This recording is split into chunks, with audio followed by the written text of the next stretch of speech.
지난 14일부터 15일까지 이틀간 대전, 세종, 충남 지역 유권자들을 상대로 TJB와 DT뉴스가 공동으로 실시한 대선 여론조사 결과 관련된 리포트 먼저 보시고 자세한 얘기 나눠보겠습니다. 범보수 진영 후보 적합도 조사에선 한덕수 총리의 약진이 두드러졌습니다. 한 총리 11.9%, 한동훈 전 대표 10.1%, 홍준표 전 대구시장 8.1%, 안철수 의원 5.5% 등 오차 범위 내 접전을 보였습니다. 범진보 진영 후보 적합도 조사에선 이재명 전 대표가 44.4%로 오차 범위 밖에서 우세했고 이낙연 전 총리 7.7%, 김동연 경기지사가 6.8%로 뒤를 이었습니다. 세 후보가 참여한 가상 3자 대결에서 누구에게 투표할지 물었습니다. 이재명 전 대표, 한덕수 총리, 이준석 의원이 맞붙은 대결에서 이 전 대표가 45.1%로 가장 높은 지지율을 기록했고 한 총리가 21.6%, 이 의원은 5.6%를 얻었습니다. 이재명 전 대표, 한동훈 전 대표, 이준석 의원의 3자 대결에서는 이 전 대표가 45.4%로 선두를 유지했고 한 전 대표는 15.9%, 이준석 의원은 5.1%로 나타났습니다.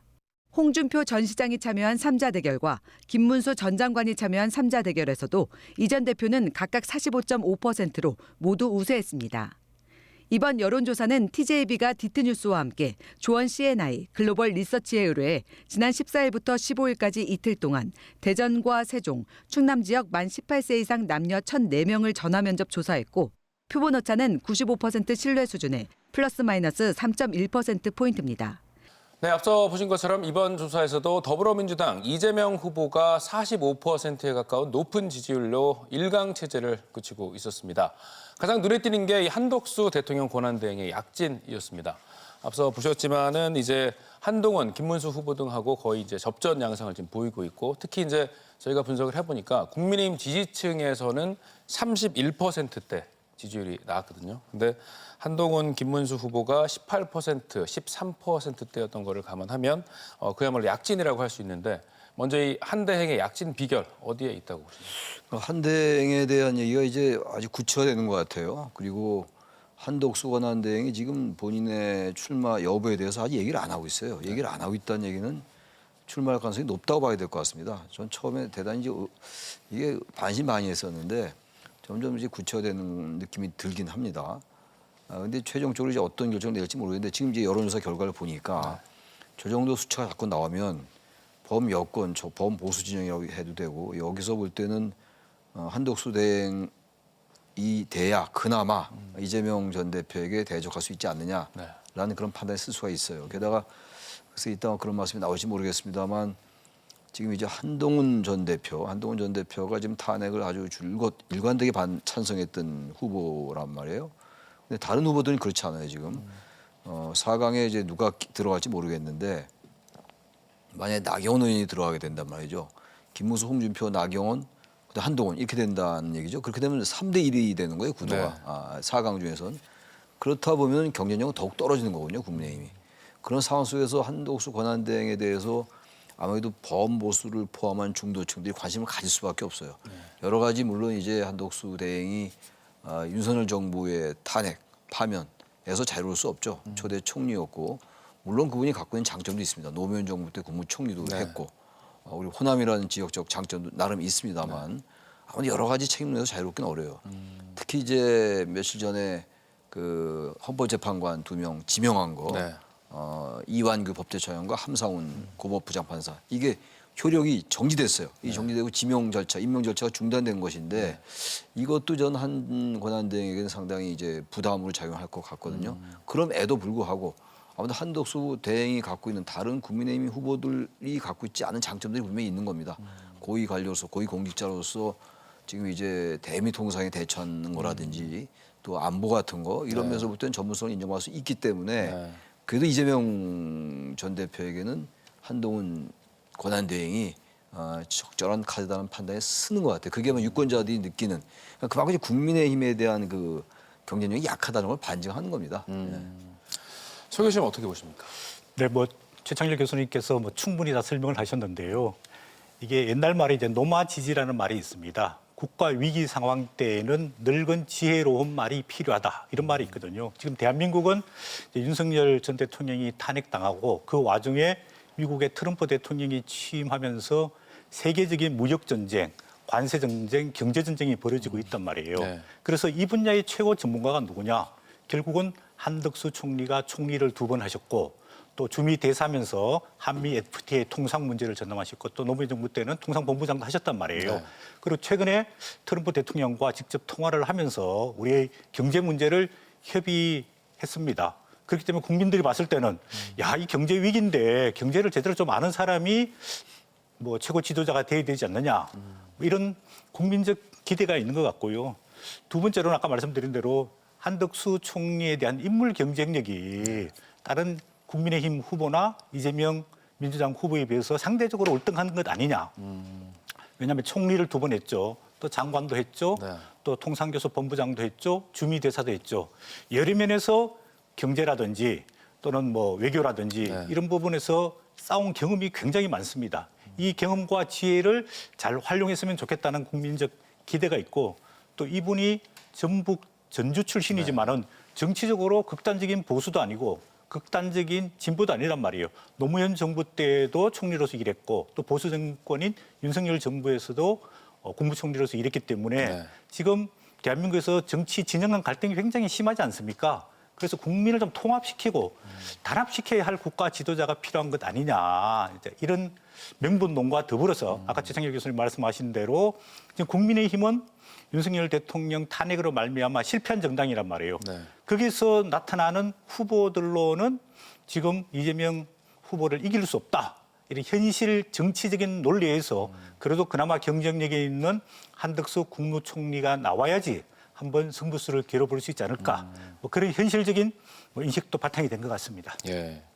이게 지금 중요한 게 그 한덕수 총리의 지지율일 것 같은데 네. 지금 앞서 말씀하셨지만 이제 헌법재판관 그 임명 가처분이 이제 그 9대 0으로 예, 문제가 있다 이렇게 해서 제동이 걸린 상태라서 이게 좀 지금 고공행진하고 있는 한 총리의 지지율에 좀 어떤 영향을 줄 걸로 좀. 전 상당히 부담을 적용할 것 같아요. 지난번에 그 정계선 조한창 그리고 이제 그 3명의 재판관 나은혁 재판관 후보자를 임명하지 않아서 그게 위헌 판결을 받았잖아요. 네. 그 두 번째 이제 이건 위헌 판결은 아닙니다만 효력정지 과처분 신청이 인용된 거기 때문에 사실상 그 이완규 법제처장과 그 함상훈 판사를 지명한 게 사실상 위헌 행위다라고 판단한 것 같아요. 헌법재판소가 이제 본안 소송은 남아 있습니다만 그러니까 두 개 이제 사실상의 위헌 판결을 받은 거나 마찬가지예요. 이게 제가 볼 때는 한덕수 권한대행에게 굉장히 악리스 건이 될 것 같아요. 만약에 출마를 한다는 말이죠. 그것만 없었다면 참 좋았을 텐데 그 부분이 분명히 부담이 될 것이고 또 하나가 한덕수 권한대행으로서는 대단히 뼈아픈 부분이긴 한데 아무튼 간에 이 지금 탄핵된 대통령, 파면된 대통령과 정부를 같이 운영했었거든요. 그러니까 또 하나 운영한 것까지는 괜찮아요. 운영한 것까지는 괜찮은데 지금 이른바 친윤을 중심으로 이제 한덕수 출마론, 뭐 차출론 이런 게 나왔던 거란 말이에요. 네. 그러니까 이게 지금 이 성격이 별로 이렇게 양질이 아닌 거예요. 말하자면 한덕수 원한대행은 특별한 잘못이 없는데 그 부분만 따져보면 네. 이 친윤이 자꾸 밀다 보니까 이게 이제 문제가 될 수 있다. 그러니까 친윤과 관계없이 정말 범보수 진영이 정당한 절차를 거치면서 여러 단일화 과정이라든지 이른바 빅텐트 이런 걸 같이 하면서 친윤과는 무관하게 갔으면 상당히 시너지가 있었을 거라고 봐요. 우리 서 교수님 잘 말씀하신 것처럼 나름 장점이 굉장히 많은 사람이거든요. 물론 본인이 대선의 의지가 별로 처음엔 없었다 하더라도 현재의 위치에 어떤 상황이냐가 중요한 것이니까. 근데 이제 공교롭게도 친윤을 중심으로 얘기가 나왔다 이런 얘기거든요. 그러니까 다시 말하면 글쎄 이거 하나의 추론인데 정치적 상상력이긴 한데 한동훈 전 대표를 배제하기 위한 하나의 카드로 한덕수를 만약에 차출하려 했다면 친윤 그룹이 말이죠. 네. 그러면서 뭔가 이제 기득권을 유지하려 했다라고 한다면 그게 상당히 한덕수 대행에게는 이게 정치적으로 부담이 될 수 있는 거거든요. 이런 것도 국민이 안다고요. 예. 그러니까 친윤이 정말로 마음을 비우고 대선 승리를 위해서 복무한다기보다도 자신들의 그 조그마한 기득권을 유지하기 위해서 이러한 생각을 해냈다면 이게 이제 국민에게는 상당히 이게 좋게 보이지 않는 거겠죠. 그러니까 그 부분을 과연 한덕수 대행이 만약에 출마한다면 그 부분을 정확히 해소하고 설명할 수 있어야 돼요. 친윤이 미느냐 누가 그렇지 않은 사람이 미느냐 대단히 중요한 거거든요. 네. 탄핵에 반대했던 그룹이 중심이 돼서 한덕수 대행을 지원한다. 이건 유권자 중도층에게도 상당히 이거는 표를 찍기에 부담을 작용할 수 있는 요인이기 때문에 이 부분을 어떻게 해소하냐가 대단히 중요해요. 다시 말하면 국민의힘이 지금도 여전히 윤석열 전 대통령과 선을 긋지 못하는 이 부분과 일맥상통하는 거거든요. 이걸 해소해야 돼요. 한덕수 대행이 만약에 출마하기 위하면. 그렇다면 자신의 여러 가지 장점들이 어떤 그 하나의 무기로서 작동될 수 있는 토대가 마련되는 것인데 만약에 그렇지 않고 친윤 지원설 이런 것들을 그대로 묻고 간다면 자신이 갖고 있는 여러 가지 전문가로서의 장점이 부각되기가 어렵다. 좀 그걸 좀 말씀드리고 싶어요. 한덕수 대행 측이나 저기 국민의힘 측에 말이죠. 그러니까 탄핵에 이제 반대했던 소위 이제 친윤 그룹을 중심으로 이 한덕수 차출론이 이제 나왔고 그러한 것들이 이제 그런 친윤 색채가 한 대행의 이 대선 가도에 좀 많이 부담이 될 거다 이렇게 말씀하셨는데 어떻게 보십니까? 예, 뭐 저도 한덕수 국무총리가 만약에 총리직을 사퇴하고 출마를 하려거나 출마 분명한 명분이 있어야 되거든요. 그런데 본인이 그동안에 윤석열 대통령 계엄과 탄핵에 대해서 분명한 입장 표명을 안 했거든요. 네. 저는 오히려 분명한 입장 표명을 하지 않은 게 장점이 될 수 있지 않을까 그런 생각이 들고 최 교수님 말씀대로 만약에 본인이 정치랑선 출마를 하게 되면은 분명한 두 가지 이유가 있어야 됩니다. 첫 번째는 왜 내가 출마하느냐, 출마를 해서 대한민국을 어떻게 해야 되겠다는 분명한 대명분이 있어야 되고요.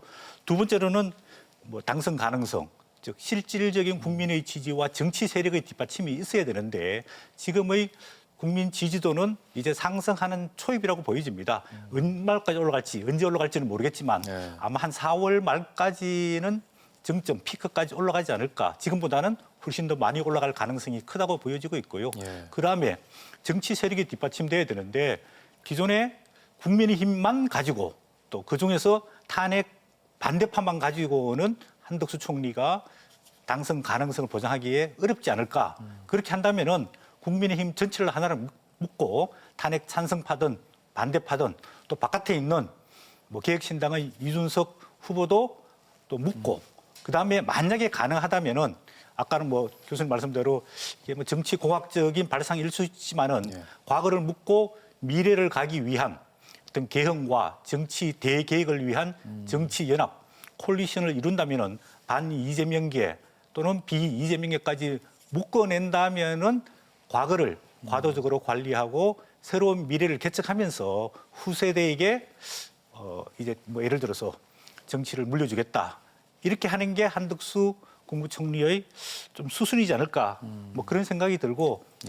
아까 현재 뭐 가처분 인용에 대해서는 좀 아쉬운 부분이 있습니다. 왜냐하면은 대통령 권한 대행으로서 할 수 있는 일, 할 수 없는 일이 명백하게 정리되어 있지 않거든요. 그래서 이번에 헌재가 인용한 것, 가처분을 인용한 것도 보면은 대통령 권한 대행이 명시적으로 할 수 있다 없다라고 규정이 되어 있지 않기 때문에 이게 차후에 본안 소송에서 논란을 일으킬 소지가 있기 때문에 이번에는 중지시킨다 이렇게 판결을 했고 한덕수 국무총리도 뭐 고위공무원답게 헌재의 판결을 존중하고 받아들인다 그렇게 이야기했거든요. 다만 이제 민주당에서 한덕수 총리가 헌재 재판관 2명 임명에 대해 지명에 대해 가지고 실수를 했으니까 사퇴하라 이렇게 정치적인 공세하는 것은 국민들이 봤을 때 큰 효과가 없지 않을까 그런 생각이 듭니다. 그러면 교수님 보시기에는 한 대행의 지지율이 당분간 좀 올라갈 걸로 보셨는데 30% 선을 좀 넘을 수 있을 거라고 보십니까?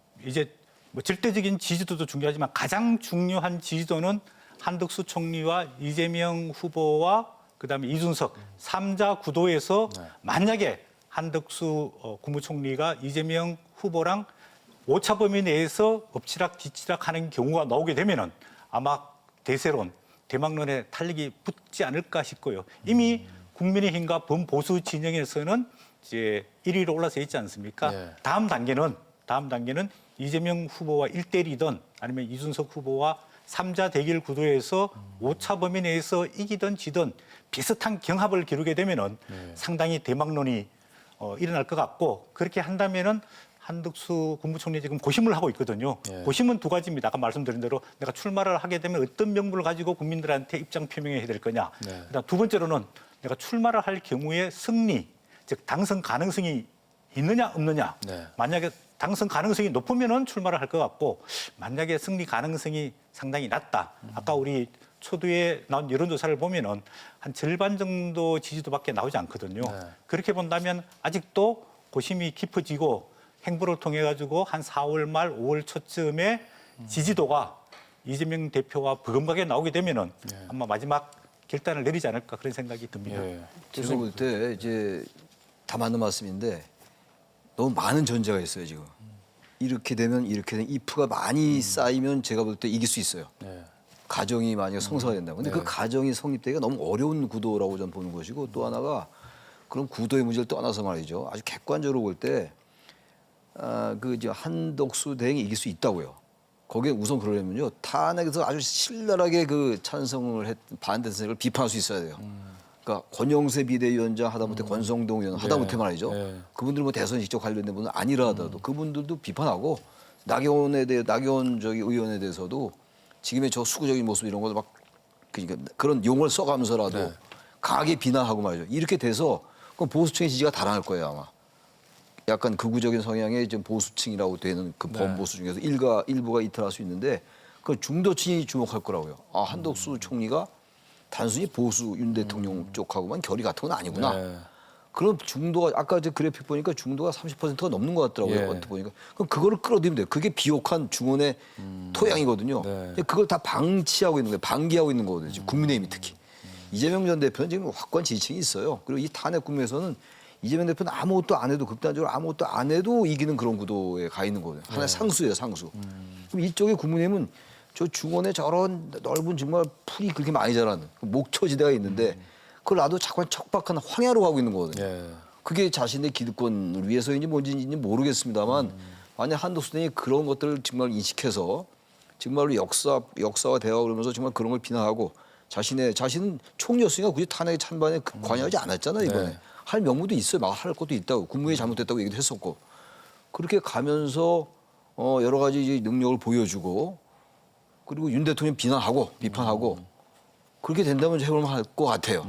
그렇게 되면은 거기에 이제 중도나 범보수가 거기 한덕수라는 어떤 텐트 밑에 모일 수 있죠. 근데 그렇게 할 수 있을까요? 한덕수 대행이 그 공모만 했던 체질로? 저는 이분이 그게 그동안 어려울 것 같다는 거예요. 보여줬던 그런 행보는 이분이 무리하지 않는 그런 글쎄, 정의적인 그러니까. 관료의 모습이었기 때문에 과연 이분이 이렇게 자신이 모셨던 그 윤 대통령을 치열하게 비판하고 또 탄핵 국면에 대해서도 그렇게 확실하게 입장을 얘기할 수 있을지는 좀 의문으로 보여지는데 어떻게 보십니까? 예, 뭐 아직은 국민의힘이나 민주당 경선 이제 초기이기 때문에 네. 한덕수 권한대행이 입장 표명을 할 필요는 없다고 보여집니다. 만약의 경우에 본인이 통합 후보로 선출되고 본선 즉 5월 초순에 들어서게 되면은 아마 교수님 말씀하신 대로 윤석열 대통령 정부에 대해서 어떻게 평가하느냐, 탄핵에 대해서 어떻게 평가하느냐 이렇게 되면은 현실적으로 인간적 도리로 봤을 때는 본인을 총리로 임명해준 임명권자에 대해서 인간적인 도리로는 아쉽고 안타깝지만은 정치적으로 또 국가 현실적으로는 윤석열 대통령에 대한 심판 이거를 수용을 해야 되지 않을까 저는 그렇게 생각을 하고 그렇게 해야만이 과거를 정리하고 이제 미래로 갈 수 있는데 그때는 아무리 그런 정치적 상황과 국민적 요구 있으면 한 총리가 결단을 해야 되지 않을까 그런 생각이 듭니다. 예. 이번 그러면 그 빅텐트론 이제 현실화 될 것인지 그거 한번 여쭤보겠습니다. 네. 이게 이제 지금까지는 이 빅텐트론이 탄력을 받지 못했던 게 어떤 특정 후보의 지지율이 좀 유의미하게 좀 약진한 후보가 없었기 때문인데 이게 사실상 이재명 대표의 그 대항마, 범보수 대항마로 이제 한대행이 떠오르면서 이 빅텐트론이 지금 솔솔 나오고 있거든요. 그리고 이제 동력도 좀 받고 있는 것 같은데 근데 이게 현실적으로 넘어야 될 산들이 또 많지 않습니까? 많죠. 어떻게 보십니까? 한덕수 대행은 정치인이 아닙니다. 그리고 국민의힘 후보들이 다 비판적이에요. 이제 경선 구도를 흐트러뜨리는 거니까. 나경원, 홍준표, 한동훈 이런 후보들 다 지금 그 출마론 자체에 대해서 선을 긋는 상황. 네. 당연하죠. 그분들이야 당연한 건데 정말로 이 범보수 진영이 정권을 재창출하고 싶다면 한덕수 대행과 그런 부분을 맞춰야 되겠죠. 근데 문제가 뭐냐면 지금 국민의힘의 후보군 내에서도 탄핵 찬반이 뚜렷하게 갈리잖아요. 네. 홍준표 시장, 그렇죠. 전 시장과 김문수 전 장관은 완전히 탄핵 반대파였거든요. 이쪽에 그런 안철수, 한동훈 전 대표 이런 분들은 탄핵 완전히 찬성이었고 나경원 의원이야 말할 것도 없고 탄핵에 완전히 앞장섰던 분이고 반대에 앞장섰던 분이기 때문에 이 부분이 정리가 되면서 하나로 이게 단일대우로 갈 수 있겠냐 이런 거예요. 다른 것들은 몰라도 이번 선거는요 탄핵 선거로 치러지는 것이기 때문에 탄핵에 대한 분명한 입장을 요구하고 있는 거예요 국민들은. 예. 중도층이 압도적으로 탄핵을 지지했고 국민 일반 여론도 거의 60%가 윤 전 대통령의 파면에 지지했단 말이죠. 근데 여기서 지금 국민의힘이 후보들이 거의 반 이상이 지금 탄핵에 반대하고 있는 이 상황을 그대로 놔둔 채 한덕수 대행과의 뭐 빅텐트 이건 말 자체가 성립이 안 된다고 저는 보는 거예요. 이 자체가. 이게 정치적으로 이게 정리가 된 다음에 그 다음에 일단 그 탄핵에 반대했던 후보들도 자신을 내려놓고 그리고 국민께 사죄하고 그동안 우리가 보여줬던 집권당으로 보여줬던 여러 가지 행태들 너무나 많잖아요. 여러 가지. 그런 것도 다 사과하고 이실직고하고 석고대죄 하면서 우리 뼈를 깎게 다시 태어나겠다. 보수의 정체성 다시 찾겠다.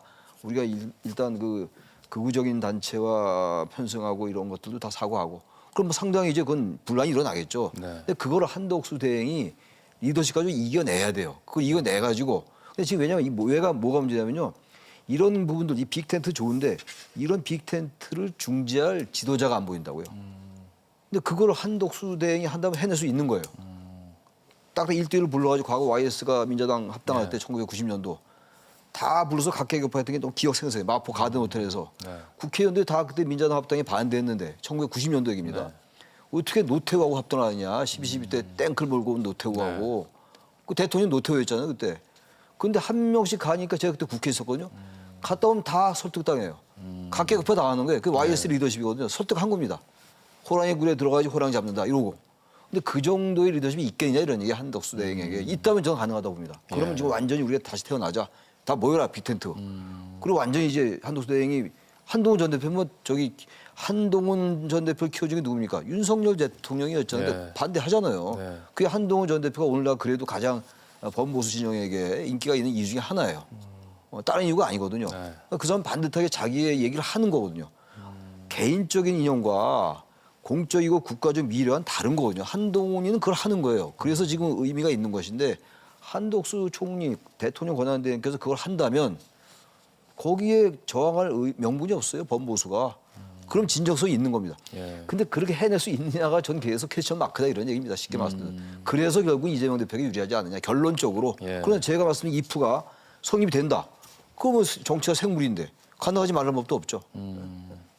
소 교수님은 그 범보수의 구심점 역할 할 수 있을 걸로 보십니까? 굉장히 어려운 일이죠. 이제 공무원만 평생 해왔고 또 국민의힘 지금 지도부들도 사실은 친윤석열 지도부들이 많고 사실은 윤석열 대통령 탄핵에 대해서 책임을 지고 대국민 사과를 하고 반성을 하고 사퇴할 분들이 아직도 자리를 유지하고 있단 말이에요. 그렇기 때문에 국민적 지지를 못 받고 있는데 그분들이 나서서 정무적으로 정치적으로 설득해서 빅텐트 정치연합을 구성할 수 있을까? 저는 현실적으로 굉장히 쉽지 않은 일이라고 생각이 들고요. 특별히 이제 몇 가지 포인트를 짚어보면 일단 국민의힘 이제 경선이 시작됐지 않습니까? 그리고 마지막에 후보가 선출되죠. 5월 3일 날. 그러면 그분은 그동안에 많은 자원도 투입하고 돈도 아마 한 3억 정도로 내야 되고 그 치열한 경선 과정을 거쳐서 정통성과 정당성을 가지고 공당의 후보로 선출이 됐는데 본인이 만약에 빅텐트를 해서 후보 단일화를 해서 이긴다 그러면 하지만은 만약에 본인이 한덕수 권한대행이 출마할 경우에 양보를 한다. 그러면 수용하지 않을 가능성이 저는 굉장히 높다고 봅니다. 또 두 번째로는 이 공당이 경선을 하고 나면 경선 후유증이 굉장히 심합니다. 이탈하는 층도 많았고요. 또는 대선 때 반대하면서 적극 지지를 안 하는 것도 굉장히 많았습니다. 예를 들어서 97년 그때 민주당이었는가요? 거기서 대선 후보 선출해서 이해창 후보가 선출됐는데 이인재 후보가 탈당해가지고 결국은 갔고요. 그다음에 지난 2022년 대선 때도 윤석열 전 대통령이 후보로 선출되고 홍준표 지금 후보가 2등을 했는데 두 번 회동을 했습니다. 그래서 윤석열 후보가 홍준표 대표 손을 잡고 도와달라고 했는데 첫 만남에서는 시큰둥하게 못 도와주겠다고 이야기를 했고요. 두 번째 만남에서는 도와주겠다라고 이야기했는데 결국 선거 끝날 때까지 지원 유세 한 번도 나오지 않고 기자회견 한 번도 안 했습니다. 그리고 민주당의 이낙연 후보와 이재명 후보 당시 치열한 경선했지 않습니까? 그렇죠. 네. 이낙연 후보는 결국 탈당까지가 새로운 정당을 창당했단 말이에요. 예. 그래서 경선을 치고 나면은 그 당내 통합도 굉장히 어렵습니다. 그런데 당을 통합하고 또 외부에 있는 한덕수 권한대행이 출마할 경우에 통합을 한다. 그리고 또 이준석 개혁신당 후보까지 통합을 한다. 그리고 또 비명, 반명 그 진영들과 통합을 한다. 이거를 한 단계로 할지 원샷으로 할지 아니면 2단계, 3단계로 하게 될지 그 과정 속에서 아까 교수님 말씀하신 대로 정치적인 주고받는 거래가 있어야 되는 거거든요. 네.